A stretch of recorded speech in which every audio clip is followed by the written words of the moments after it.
A. Hi Abangers, it's me Gilbert, welcome to my page.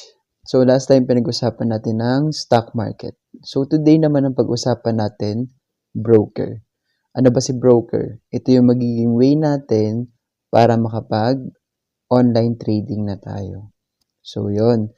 So based dito si broker is a person or firm who arranges transactions between buyer and a seller. This may be done for a commission when the deal is executed.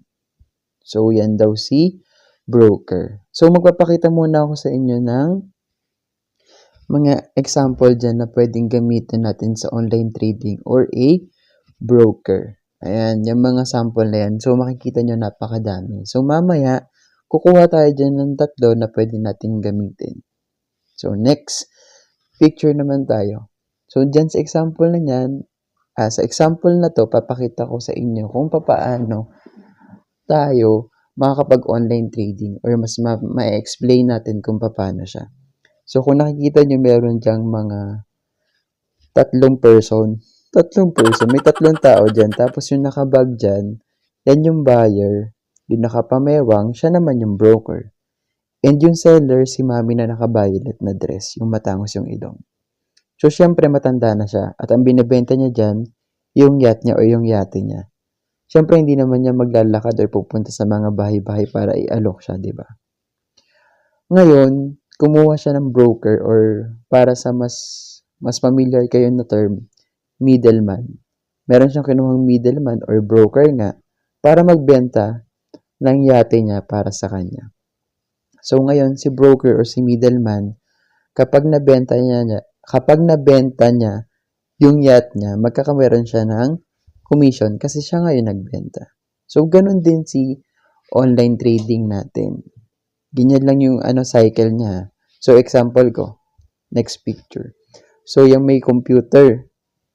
Yung may computer na picture dyan ng tao. Anyway, yan tayo. Tayo yung buyer. Next, yung gitna, ito yung sample, di ba?